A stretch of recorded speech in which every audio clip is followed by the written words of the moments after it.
Non, mais c'est bon, c'est bon. C'est bon là si je me mets là. D'abord les candidats EPSI. Je m'excuse d'abord de... Non, mais dis pas les Allez, ça se carrossait.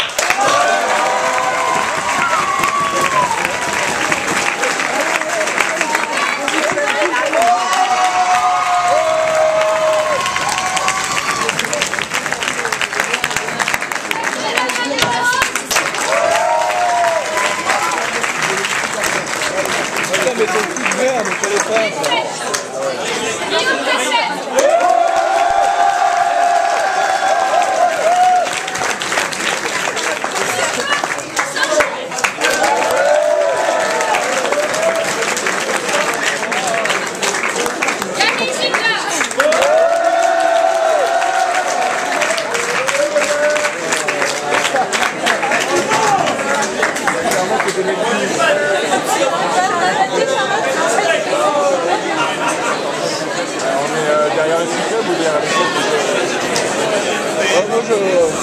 Moi j'écoute pas. Moi je verrai. En fonction du discours. S'il est trop mauvais, je dirais que s'il est bon, je suis. Je peux retourner ma veste, mais ouais, je fais ça. Ouais. Je suis un mec comme ça. Hein. S'il est mauvais, je me cache. S'il est bon. Alors. Nous allons commencer avec le premier match dont le sujet est prépa, processus de renouvellement des élites parisiennes. Le premier candidat à passer, on le salue pour son courage, défend le cours, il s'agit de Guillaume Tassin.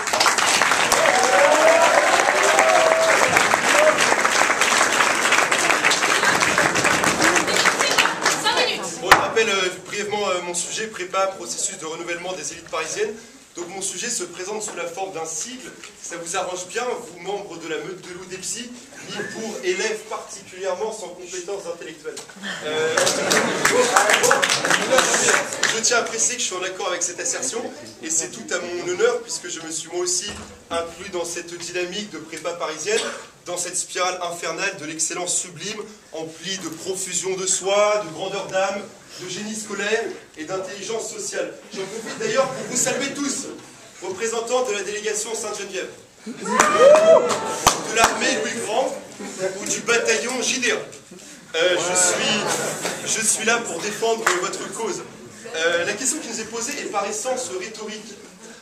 Tant le parfait conduit au parfait, et les épigones vertueux sont destinés à détrôner leurs anciens guides de leur piédestal. Petit aparté, je me rends compte de ce qu'il faut que je fasse attention au vocable que j'utilise, de peur de n'être compris que par la moitié de la salle. La prépa, oui, c'est un processus de renouvellement des élites parisiennes, et heureusement, je me permets d'ajouter, quoi de plus normal en somme qu'un système qui a fait ses preuves, qui permette aux meilleurs de rejoindre leur lieu naturel, cher à Aristote perdu. Il n'est pas là question d'affronter violemment Bourdieu, de se placer en faux devant ses arguments sociologiques défaillants, chers sans doute à votre communauté de feignants aux rêves brisés, ou plutôt devrais-je dire de feignants à la fois rêveurs mais surtout solitaires dans l'abîme d'une introspection sans issue possible. Certes, ni moi, ni toi, ni eux n'avons le monopole de la perfection, mais je ne vois pas comment serait-il possible de contester l'existence d'un système s'avérant être le fruit d'années et d'années d'efforts darwiniens ayant permis aux forts, aux surhommes de l'esprit, d'atteindre enfin le prestige et la réussite de vitrine qu'ils méritent. Car même si cela peut paraître paradoxal, c'est bien de mérite dont il est ici question. Le préparationnaire parisien a trimé, préférant la lutte de l'homme révolté camusien à la paresse et à l'autocomplaisance dans la médiocrité des héros de Flaubert. Il est dès lors normal qu'il récolte les fruits de ce qu'il a semé.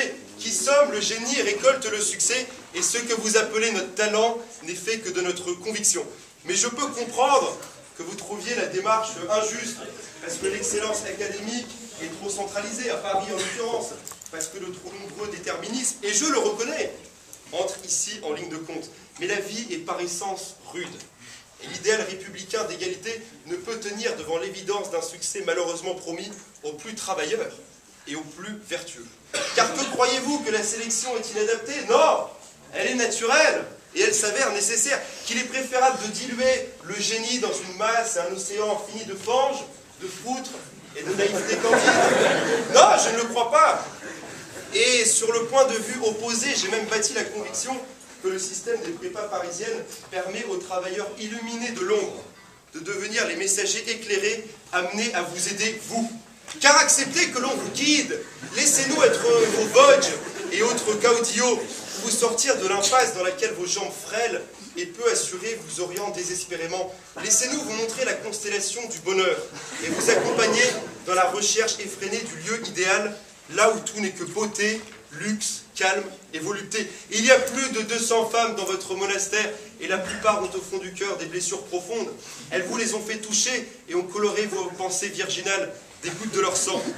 Donnez-nous la main pour que l'on puisse réhabiliter.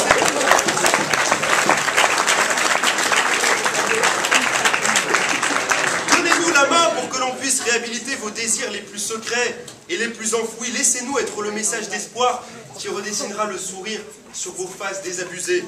L'homme n'est ni ange ni bête, disait Pascal. Les psys, anges, il ne l'est pas. Laisse-moi terminer s'il te plaît. C'est sûr. D'accord. L'homme n'est ni ange ni bête, disait Pascal. Les psys, anges, il ne l'est pas, c'est sûr. Quant à la deuxième assertion, laissez-moi émettre un léger doute. Mais rassurez-vous, chers camarades de la cohorte malfamée des psys, Gainsbourg a un aphorisme qui peut vous redonner le sourire.